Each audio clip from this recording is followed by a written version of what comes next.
Hello there. In just the last week, the Met came for the Jews, and now a certain hardcore lobby group is coming for the paediatricians. Who's next?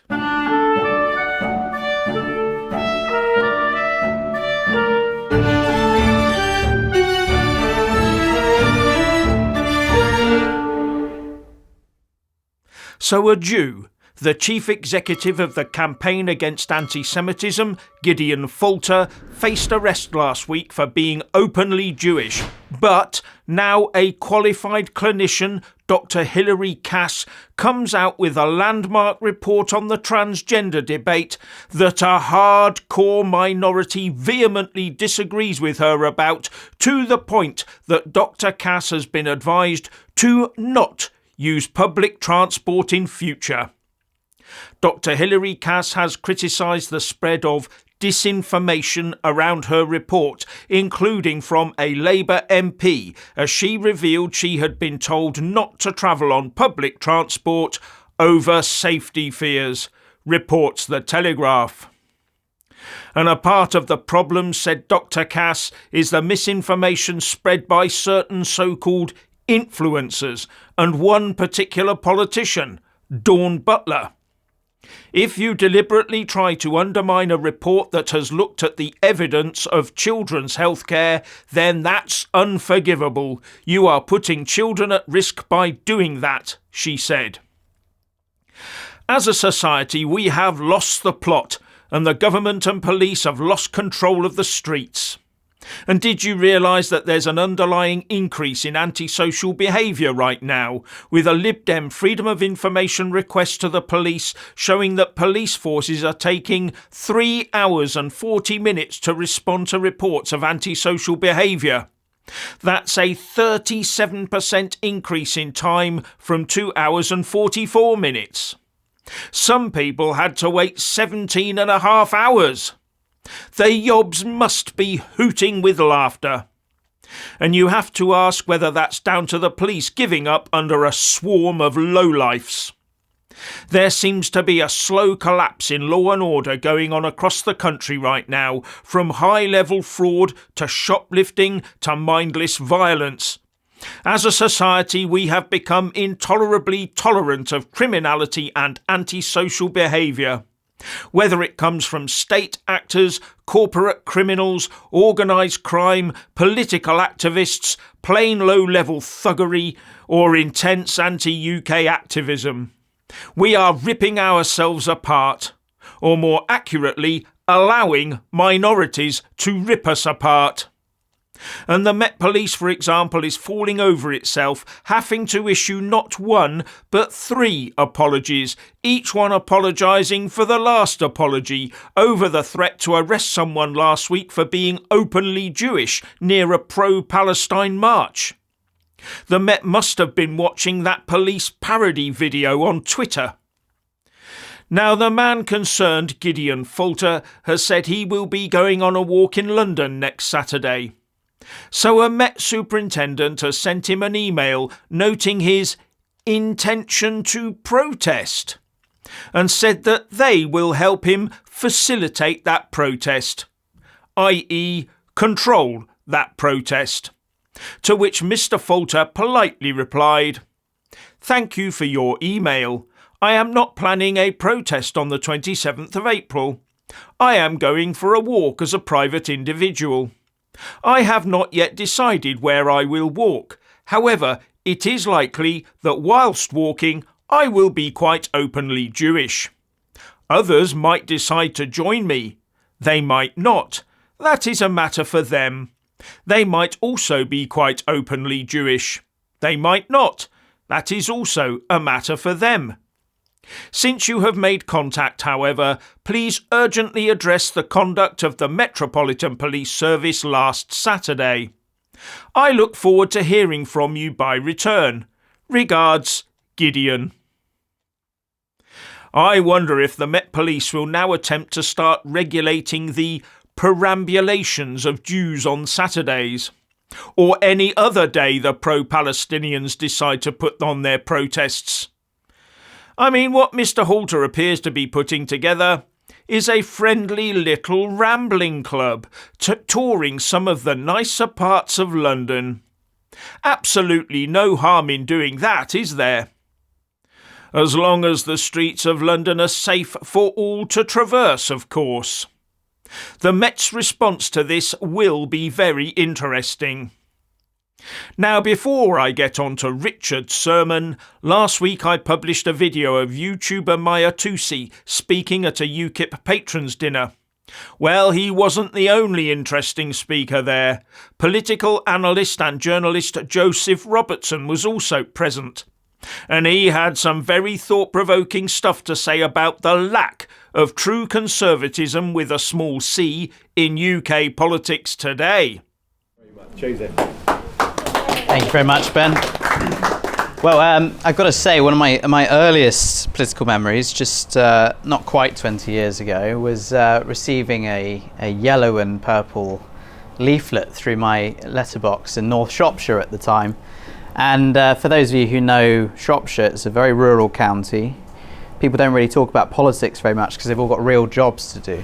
Yeah. There's a lot of farmers up there. It's a big farming community, and those of you who've been with UKIP for a long time obviously know the relationship between UKIP and the farmers. And that was a kind of interesting moment for me. I was a young boy growing up there at the time, and it was something different. It was something that connected more with the people around me than anything going on in Westminster, anything going on in the Tory party or the Labour Party. And we kind of knew what Brexit was, because even back then there was messaging about Brexit. It was, at the time I think Nigel had just taken over for his first stint in the party, and it really made an impact on me and my friends growing up at the time. And I think what I've found as I've got older, and I've unfortunately fallen into the world of politics in the last few years, is that there isn't much interaction with local communities anymore. It's very difficult to find a politician who connects you to your local area in any way. And one of the things that I'm so keen on doing is getting people connected with issues that matter, not just on the national level, but also on the local level again. And I've said to Ben, I've said to many people that I've spoken to, that there's three basics that we all need to think about whenever we're making policy, whenever we are leading a party, whenever we are writing or working in our fields. And I call it 3 Fs, triple F, that we need to remember. And those three things are family, first and foremost, food, second, we all enjoy a good meal, where would we be without British hospitality, and future. And if we put those 3 Fs first in what we do, our policy making, our proposals, our jobs, we tend to end up with the right result, and we tend to actually draw people on side rather than drive them away. And I think too often now our politicians are intent on feeding themselves, not caring about other people's families, and forgetting the future altogether, because they're out of power in 4 to 10 years, most of them. And this kind of short-termism is what's leading Britain, as Maya eloquently touched upon, into a sense of naive and very, very short-sighted enjoyment of the time we have now without planning for that next generation. And so I think there really is a place for communities like UKIP. I would call UKIP a community even more than I call it a party, drawing back on that sense of belonging and that sense of interest in what it means to be British and what it means to actually enjoy this country for 100 years instead of the next 5. I think we've got to start looking at things from the grassroots up, something which man to my left right now does so well, talking to people on camera and engaging with those grassroots. So I was just quickly going to run through a couple of things I think are absolutely vital to change around the fortunes perhaps of UKIP, perhaps of whoever manages to take the reins over the next few years. I mean, we've got a Conservative Party in disarray. I speak to MPs on a regular basis, and I can tell you that they've never said to me, privately or publicly, that they think they're going to lose until this year. This is the year where I think Westminster's really waking up to the fact it's got not much left to give. People are tired, they're sick. And I think there are 3 key things, like I said. So first of all, families. I want to talk about families a little bit. I don't think we put enough emphasis on how badly our birth rate is plummeting at the moment. And it's all very well for us to talk about immigration.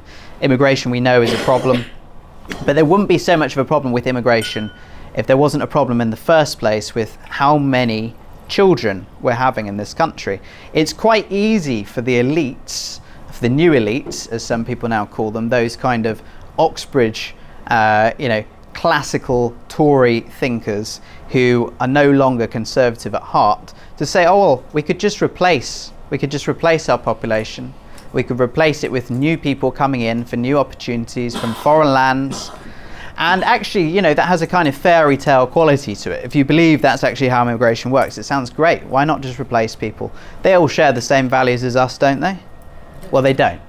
We all know that. So what we've got to start thinking about is how we develop families, how we grow families, how we build new structure for families, how we actually give them money, how we let them have tax benefits. We have to think about the way that tax benefits are structured for families, very, very poor in this country. We have to start thinking about giving tax breaks to mothers.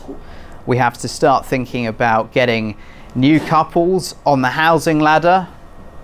If we get married next year, we want a house, basically. That's the first thing we're going to think about, right? And it does put a different spin on it. We've just got engaged, so that's great. And now we want to start thinking about our future. So what is our future going to be? If we have a family, who's going to support us? Because it's not the government at the moment, is it? And we've got to really think about ways to do that. People are begging for family policy. It doesn't matter what stripe, what political belief they have, what religion. All that matters is they want to be able to live a good life and pass it on to the next generation. Family policy is vital to all we do. Food is the next thing we need to talk about. We've seen across Europe last few years, it's probably been about 6 years that farmers' parties have been uprising across the continent. They've been dragging down nations in some cases. Just look in the Netherlands, the government toppled because of the farmers, and they are beginning to riot here as well. And UKIP is particularly key in all of this because this is the original farmers' party, as far as I'm concerned, in the United Kingdom. I've never been a member of UKIP. I've never been a member of many political parties, apart from for 5 minutes here and there, because very often the major parties just don't give back what they promise. But here's the key. Parties like UKIP, parties that do have grassroots and parties that did used to be based on local movements, can still get in contact with their farmers. They can still promote what British agriculture used to be. They can get better prices for dairy. They can, override stupid Labour subsidies in Wales. Where's UKIP Wales right now? I mean, you've got a wide open goal over there. They're trying to take away 20% of farmers' land at the moment because supposedly the farmers are the ones that cause climate change. I mean, what is this stuff? And if farmers decide to stop producing food tomorrow, those politicians in Westminster aren't going to eat anymore. So food is key for our, absolutely vital for our security, for our future. And for our future, the other thing that's so important is national security, and that comes in so many different ways. It's not just about making sure we aren't taken over. It's not just about making sure that our foreign policy is spot on. That's all part of it. But it's about energy. It's about being wealthy. We have to be economically successful to actually have a chance in a global environment nowadays. And I think there's two ways to do that. First of all, we need to get producing power and energy. We need to start thinking about how we actually open up sources of energy in Britain again. The coal mines are key, fracking is key, and nuclear is key as well. We live in a nuclear world. All of these things need massive investment. We need to start thinking big as conservatives. We're all conservatives around this table. We're in UKIP, many of you, because there is no Conservative Party for you. And this is the problem we've had, and it doesn't just go back 5 years or 10 years, it goes back 20 years. This goes back even to Thatcher, I never badmouth Thatcher unless I need to, but around this table I think I can say some of the things she did were not necessarily from a conservative point of view. They may have been good things, but they weren't instinctively conservative. And so the conservative movement in the UK has completely fallen away from what it's ideologically bred to do, which is to actually find new ways of conserving things that grow prosperity. And we need energy security. We also need to think badly about how much we're spending on foreign aid. I mean, we're sending foreign aid to China, How many people know that? I mean, talk about coals to Newcastle. We're sending foreign aid to China. So there are a huge number of savings to be made there. If you think about net zero, I mean, this man to my right knows more about cost-benefit analysis of net zero. We've discussed this for years now, I think it is years.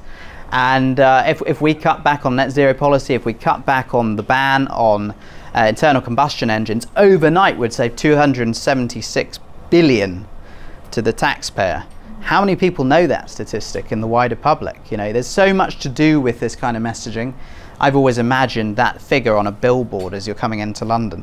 276 billion is what your Prime Minister could be saving you. He's scraping around for 50 billion to pump back into the economy. And we need people with the balls to stand up and say these figures out loud, right? We need people to talk about families, wherever it is, in your community. It doesn't have to be in politics.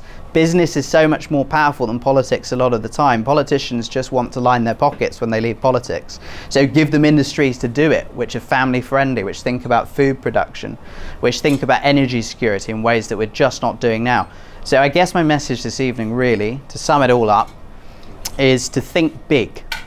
Let's stop being insular as a conservative movement. Let's stop thinking that we have limits. Let's stop thinking we can't grow and we can't do things and we can't embolden and grow our membership. Whatever side of the or stripe of the conservative movement you're in, go out and do things and build better than we did before. Thank you.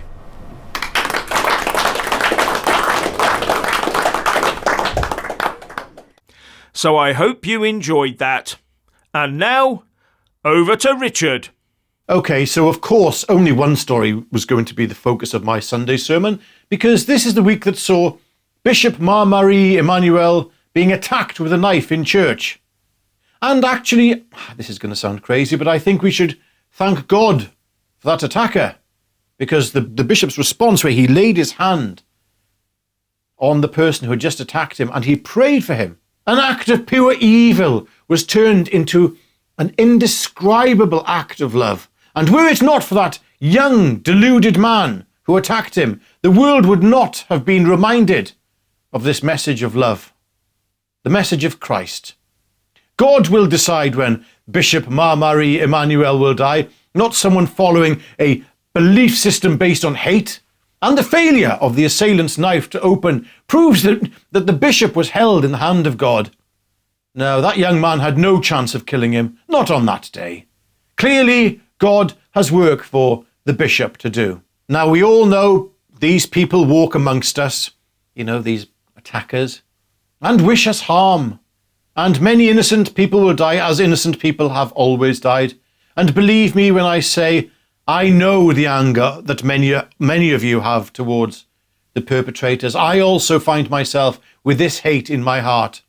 And I ask that this hate be removed, because it doesn't change anything except to shorten my life and shorten your life as well. I see no one standing up, though, in government to the belief system of evil. I don't see any great movement to stand up to this evil which we are importing into our Western world. And on many an occasion I have thought, well, if nobody else is going to start the fight back, I will. And I mean a physical fight back. But then I steady myself and remember that you don't fight evil with evil. And I hear you cry the very legitimate argument. Yes, I can hear you shouting at the screen right now. What? You just want to stand back and let them walk all over us? Is that what Christ wants? Well, I'm having nothing to do with this Christianity then. Okay, so to answer that, I will ask you to remember the saints and patriarchs of the early churches in Britain, who converted barbaric, violent, pagan tribes in Britain. Armed, these priests, these preachers, they were armed with nothing more than a cross. Those tribes were more barbaric than ISIS, yet they just melted before the gospel. Why? Well, because the message of Christ's love, when given practical application as demonstrated by Bishop Marie Emmanuel, this message is it's irresistible to most hearts anyway. It just breaks through barriers. I can't quite explain it. I suppose a bad example here would be the flower power movement of the 1960s with their hideous, diluted, secularist version of love. All you need is love. Yeah. I mean, that was enough to change the Western world and Western culture. So imagine the power that those early Christian saints, carrying the true message of Christ, imagine the power that they had behind them with their true message of love. Those of us who call ourselves Christians, most of us hypocrites, I include myself there, we needed what happened in that church in Sydney as a reminder, as an awe-inspiring example as well, to non-Christians of what faith should look like. Love your enemy. Oh, believe me, I also struggle with that one, believe me. But those how can I explain, the opposing faith, you know the faith I'm talking about, they will have seen this, many of them will have seen this, and I am sure many of those currently stuck in that opposing faith will have been touched by the bishop's example of selfless Christian love. Is it any wonder the fastest growing church in the world is in Iran, where they've had to live under the occupation of an authoritarian, terrorist, extremist state since 1979. Their hearts are like soil that has been tilled because after living under psychological and spiritual brutality, when they hear the true message of love and salvation, the seed itself falls onto the most fertile soil you could ever imagine. The same happened in Russia when Christianity was banned under communism. The people formed underground churches because they found the absence of Christ in society intolerable. And as soon as the Berlin Wall was torn down, the churches were built back up. So no, the answer is not let them walk all over us. The answer is to get to church. With all your heart, then search for a relationship with Christ by accepting him as your Saviour. And then get married and raise Christian children and raise a lot of them. Because right now we're being outbred. And give these Christian families huge tax breaks and incentivize going to church. And having lots of children as well with names that don't begin with the letter M. Okay, maybe Matthew and Mark will be okay. And Malcolm. Yeah. Yes, make babies, lots of them. If you can. If you can't, then you can't. And get to church. That's the only practical way of dealing with this problem. Nothing else will work. Nothing else will stop the onslaught of this replacement, we'll call it. But we, as Christians, need to be firm. So, no, nobody should be allowed to walk all over us, but this temporal abode we find ourselves living in may be taken from us at any point in time. It doesn't take somebody of an opposing faith to end your life. No, it can happen at any time. At any time we could leave this world and find ourselves in eternal glory, standing in front of the one person who has and always has had the final say. Men will never have the final say in this world. If we are Christians, we must take up our cross. Being fake Christians and following worldly instincts of revenge will get us nowhere. The only thing that will happen is our hearts will become filled with poison and we will end up just like those that hate us. Trust me, I battle with this myself. Keep looking to the cross and get to church. And find a church that is not woke, if you can. Anyway, what do you rabble think about what has been said in today's video? And I know it's been pretty Christian-centric, but it's based on the news about Bishop Marie Emmanuel. Leave your joy and grievances in the comment sections below for Jeff and I to read. And you don't have to agree with any of what we said, but speak your minds and speak your honest thoughts and get yourselves over to our locals channel because we're trying occasionally to put extra content up there. And it does help support us with and there's a link in the descriptions box below. And a huge thanks to you who have already signed up to support us there or via super thanks, that super chat thingy, Patreon and PayPal. Links to those things also in the descriptions box below. And God bless each and every one of you. And bye for now. Get to church.